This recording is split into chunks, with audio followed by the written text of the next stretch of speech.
दोस्तों, आज इस वीडियो में आपसे शेयर करेंगे कि अगर आपके घर प्लास्टर आप लोग कर चुका है और आप लोग चाहता है कि भैया इसमें हमारा प्लास्टर जो है हमें कितना दिन तक क्यूरिंग करना पड़ेगा, यानी कि तराई करना पड़ेगा।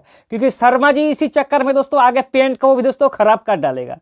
क्योंकि अगर आप लोग प्रॉपर तरीका से प्लास्टर में ही ध्यान नहीं देंगे तो पेंट तो आगे जाके खराब होगा ही दोस्तों। क्योंकि जिस चीज को हमें अंदर में जो हमारा चीज रहेगा वही अगर खराब है तो बाहर में तो दोस्तों खराब उसका इफेक्ट जरूर पड़ेगा। इसलिए आज इस वीडियो में दोस्तों आपको प्रॉपर तरीका से इस वीडियो आप देखने के बाद आपको पता चल जाएगा कि क्यूरिंग का प्रोसेस जो होता है, तराई करने का जो प्रोसेस होता है प्लास्टर का, वो कितने दिन तक है। क्या 1 दिन के लिए है, क्या 7 दिन के लिए है, क्या 10 दिन, 15 दिन, या फिर 1 महीना तक हमें क्यूरिंग करना पड़ेगा।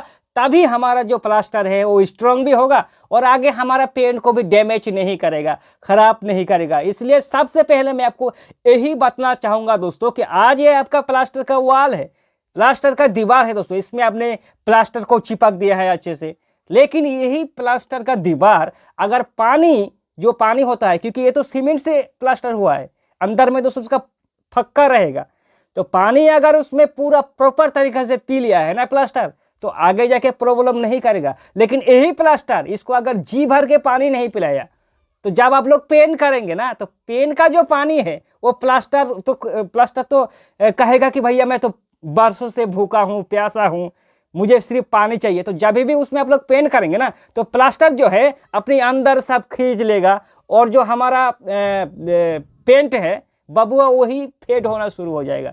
तो प्लास्टर की केस में सबसे पहले इस चीज को बारीकी से समझना और ध्यान देना दोस्तों कि आज आपका प्लास्टर खत्म हो चुका है, या तो शुरुआत से ही प्लास्टर का जो दीवार है, जो हमारा ब्रिक्स है, जो ईटा है, उसको भैया जी भर के 1 दिन पहले पानी पिला लो। यानी कि दीवार जो है दिखना चाहिए दोस्तों उसमें पानी का सेद लगा हुआ है, यानी कि पानी नीचे की तरफ जा रहा है। मतलब जो ब्रिक्स का वॉल है वही अपने अंदर पूरा पानी खींच लिया है। अब 1 दिन पहले आपने तराई या फिर क्यूरिंग कर चुका है, करने के बाद अगले दिन आपने प्लास्टर को शुरू कर दिया। अब प्लास्टर जैसे हमारा फिनिशिंग हो गया, आज हमारा प्लास्टर पूरा कंप्लीट हो चुका है, फिनिशिंग हो चुका है। और क्या करना दोस्तों, कल से यानी कि सुबह, आज शाम तक हमारा प्लास्टर खत्म हो चुका है, कल सुबह हमें शुरू करना है क्यूरिंग का प्रोसेस। सुबह के क्यूरिंग करो, फिर देखना कि प्लास्टर की शुरुआत में जो वॉल है वो बहुत ही ज़्यादा जो पानी है वो अपने अंदर ले रहा है दोस्तों। क्योंकि मतलब बहुत ज़्यादा प्यासा भी होता है हमारा प्लास्टर। आप लोग एक चीज़ नोटिस करना, अगर आप लोग 1 गिलास पानी इस तरह से मारेंगे तो तुरंत अपने अंदर खींच लेगा, क्योंकि वो प्यासा है प्लास्टर। वो चाहता है कि भैया मेरे अंदर बहुत ज़्यादा पानी स्टोर हो ताकि मैं भी आगे तक कोई भी प्रॉब्लम क्रिएट नहीं करूँ, है ना। तो शुरुआत में क्या करना कि सुबह आपने क्यूरिंग शुरू कर दिया, फिर दोपहर को फिर प्लास्टर कहेगा कि भैया हमें जी भर के पानी पिलाओ, फिर दोपहर को आपने फिर से आपने क्यूरिंग किया, तराई किया, फिर शाम को तराई किया। यही जो प्रोसेस है, सुबह जैसे हमारा डॉक्टर दोस्तों जैसे हमें दवाई देता है ना कि 2 गोली सुबह को लो, 2 गोली दोपहर और 2 गोली रात को लो, और टाइम टू टाइम जो दवाई है इसको खाते रहना, बस आपका बीमारी ठीक हो जाएगा। वैसे ही प्लास्टर का केस में भी सेम प्रोसेस है, सुबह को क्यूरिंग करो, दोपहर को क्यूरिंग करो और रात को क्यूरिंग करो, एक टाइम भी छूटना नहीं चाहिए। और ऐसा मतलब 5 दिन तक आपको ये जो 3 टाइम है, 1 दिन 2 दिन 3 टाइम जो है, 3 टाइम आपको 5 दिन तक क्यूरिंग करना होगा। और आगे फिर आप लोग दिन में 2 बार कर सकता है। 5 दिन जब आपका गुजर गया है तो आगे 6वां दिन में आप लोग सुबह को तराई किया और शाम को तराई किया। इस तरह से करते करते दोस्तों 7 दिन तक चला गया, फिर 5 से लेकर 2 दिन और हो गया, यानी कि 7 दिन हो गया। और 7 दिन में दोस्तों सुबह और शाम 2 टाइम चला, और फिर 7 दिन जब गुजर गया, आगे जाके सिर्फ 1 टाइम ही दिन में आपको क्यूरिंग करना पड़ेगा, वो भी शाम को क्यूरिंग कर दिया, पूरे दिन रहा कोई बात नहीं, 7 से लेकर 10 दिन तक के अंदर।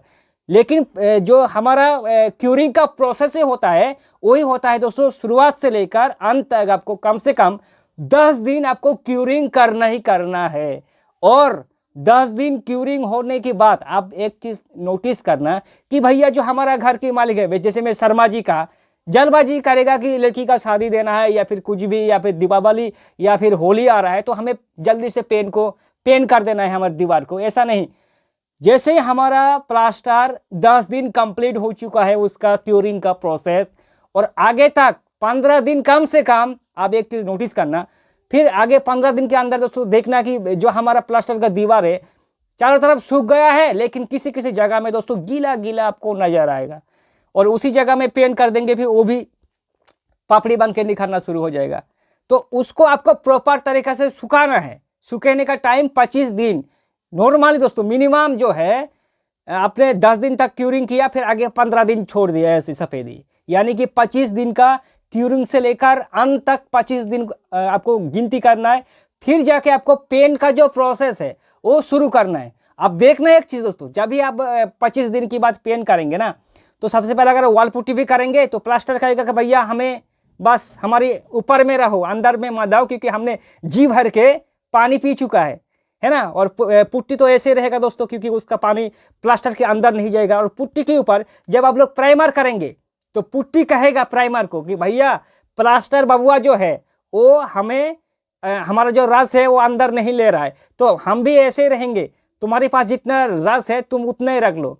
फिर प्राइमर जो है वो पेन को भी कहेगा कि भैया जो प्लास्टर है उन्होंने जी भर के पानी पी चुका है, और इसलिए हम कोई भी या तो पुट्टी या फिर प्राइमर या फिर पेंट जल्दी से दोस्तों हमारे पास जितना पानी मौजूद है उतना ही रहेगा।